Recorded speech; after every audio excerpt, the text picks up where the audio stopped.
Oh, well, hello there. I didn't see you come in. This is a little awkward. I was just smelling my live edge cedar slabs here, and well, you know what? They smell really good, and I'm going to choose to not be embarrassed by this. Instead, let's build something with it. I have 4 pieces of live edge cedar that I picked up from a local seller off of Facebook. I paid $77 for these 4 slabs, which came out to about $320 a board foot, which was a pretty good deal in my opinion, and I'm really happy with what I got. I have 2 pieces that are about 2 inches thick and 2 pieces that are about 1 inch thick. The 2 inch thick pieces are going to be my legs, and those are right now they're about 3 feet tall, but I'm going to cut them down to the size I need. And then on the 1 inch thick boards, they're about 4 feet long, which is going to be about the width of my bench. So let's get started. To start off, I'm going to square up each of my stock pieces. At this point, I don't know which of the boards are going to be what. I don't know which piece is going to be the seat, which is going to be the back.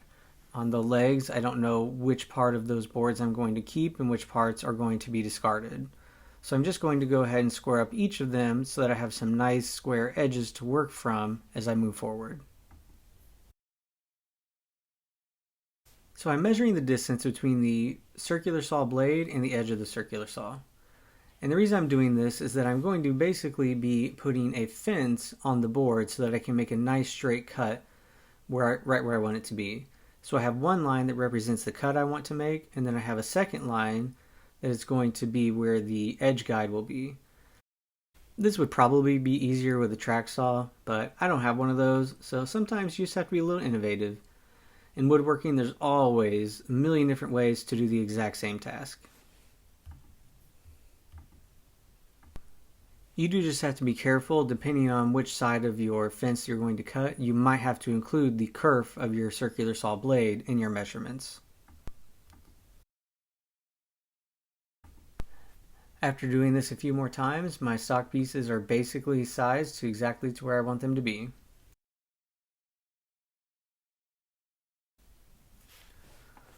Look at those two standing up like they have perfectly square and flat edges. The seat of my bench will sit about 16 inches off the ground, which is pretty common across benches. And I just need to make some measurements and marks so I can lay out where I'm going to cut the bench. So I'm going to make the back slightly angled so that the back of the bench is a little more comfortable, not just straight up. And then once I get my layout drawn on there, I just need to cut it out with the circular saw.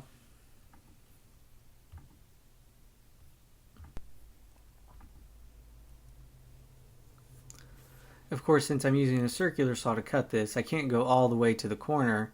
I need to make sure to leave a little bit so that I can go back in with a different saw to cut it all the way to the mark so that I don't overcut and have it looking pretty bad.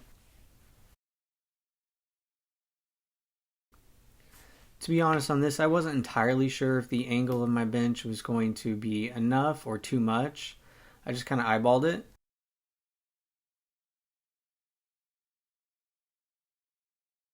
Looking back, I wish I would have increased the angle on the back part of this support piece by just a few degrees, just so you could sort of lean back in the bench a little bit more. But overall, I'm happy with the results. To cut the second leg, I'm just going to trace out the pattern with the first leg. Remember, work more intelligently, not with more difficulty. Or something like that. Time to clean up these edges. Ooh, safety first. I'm just going to go along and cut off any of these pieces that are a little unsightly, stick out a little too far, or are just otherwise not really what I want the bench to look like. I also need to go in and clean out these voids. There's some loose material and debris in there, and it's just not going to take the oil well, but also it's a place that could really lead to some severe and quick rot within the bench. So I'm going to fill in these voids with epoxy. Wouldn't it be nice if I really had 2 sets of hands to do this like this video shows? There are often surprises with live edge pieces, and this one is no different. There's this big chunk here that is really loose, and it's just going to have to come off.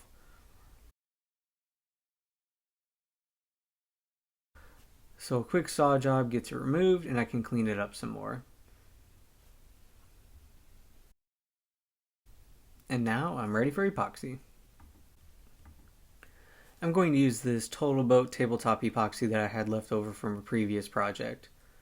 This is perfect for this because my voids are not very deep. A deep pour epoxy would really be overkill here. I will put a link to Amazon in the description below if you want to check out this epoxy. You just have to make sure that you don't overpour or you're really going to make your life miserable by having a whole lot of extra sanding when it comes time to remove the excess epoxy.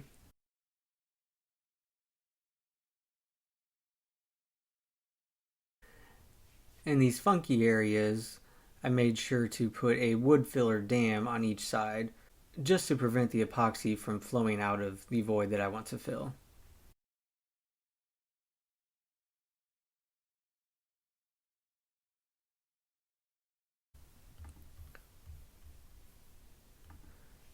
This is a good example here because the void goes all the way to the edge of the board, and if I just leave it exposed, the epoxy will just flow right out of there. So a nice little wood filler dam does the job to keep the epoxy in, and it pops off pretty easily when the epoxy dries.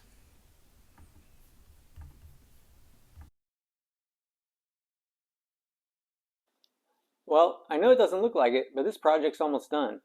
All I need to do is sand it, which I'm going to sand it up to about 320. I need to make some holes for my pocket hole joinery, and then put oil on it, and this project's done. Well, I am going to do one other thing. Since this is going to be an outdoor piece, I'm going to put some epoxy on the bottom of the legs just to help prevent excessive moisture being wicked up into the boards. Well, let's get sanding.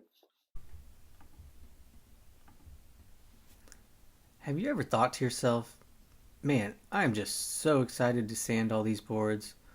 I can't wait to do the exact same sanding process on 4 different boards, 2 sides to each board. I mean, how lucky can one guy be? Yeah, me neither. But you know what they say, if a job's worth doing, it's worth doing. So with that in mind, I need to make sure that when I'm sanding, I'm really going over all of these edges on both sides so that I can give them a nice round over finish so that they're smooth and soft to the touch. Doing that is one of those small details that really sends a project to the next level. I'm also making sure that I get all those milling marks out of the board.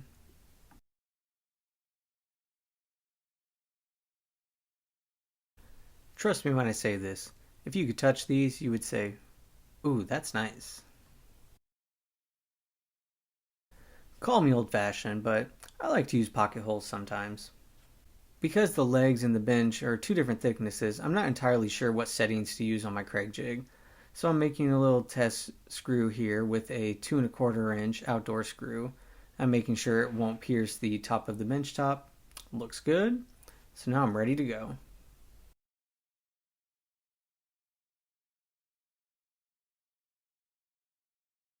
I ended up doing 3 pocket screws on each back part. Oh, looks like he's talking. Let's hear what he has to say.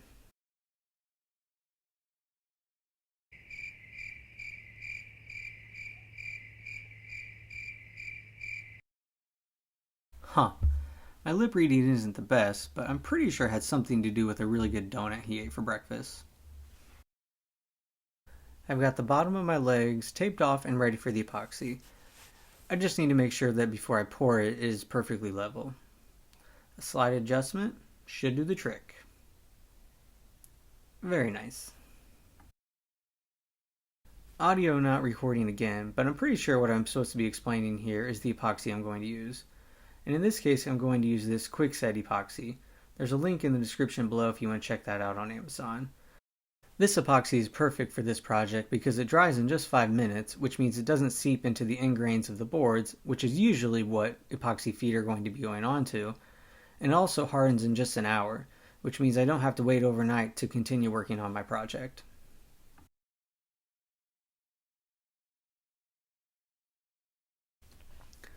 So if you think I've inspired you to put epoxy feet on your next outdoor project, please make sure to follow that link to Amazon to make your purchase. That would be really appreciated and it would really help out the channel.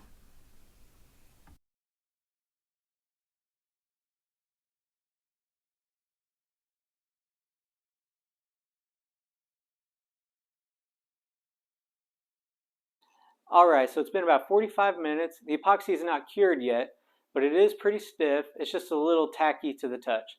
But I am going to go ahead and take off the tape now, which I like to do a little early just to allow some more air circulation and help speed up and improve the drying process. There's nothing quite like removing the painter's tape on a project that you're working on. I love that first reveal of a job well done.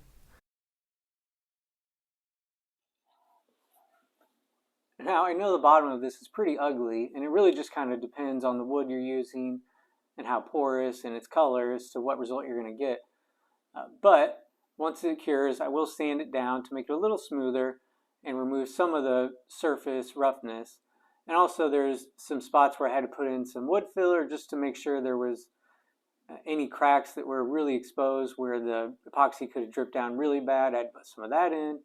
So it looks a little bad, but this is going to be on the ground and it's going to function great for what we want it to do. I'm just going to give each leg a quick one-over with a sander, and the results, well, they speak for themselves. That looks pretty nice.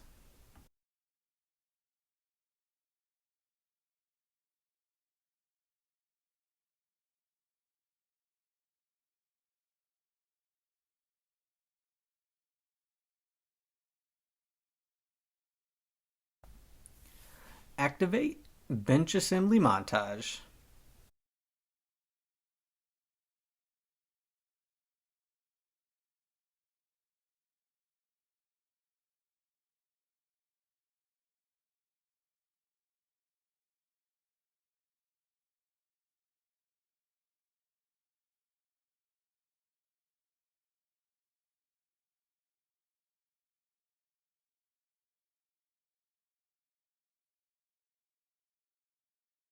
Finish.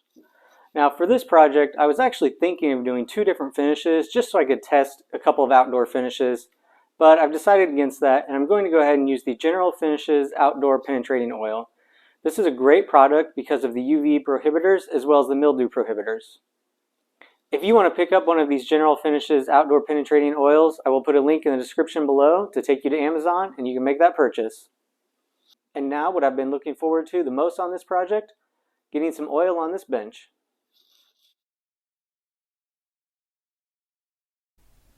This General Finishes Outdoor Oil is really easy to apply.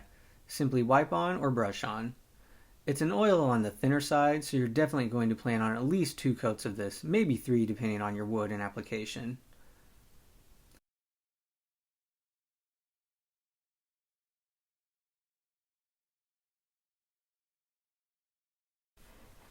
After you let it dry for about 15 minutes, you want to wipe it off, and you want to see some excess come off. You can see here that I didn't really have any excess oil come off, which means I'm going to go ahead and apply another coat. For me, this was just the second coat, and as you'll see when I let it sit for another 15 minutes and I wipe it off, there's still some excess oil that comes off on the rag, so 2 coats for this purpose was perfect. I just love the vibrant colors this cedar gets with this oil. Let's take our first look at it.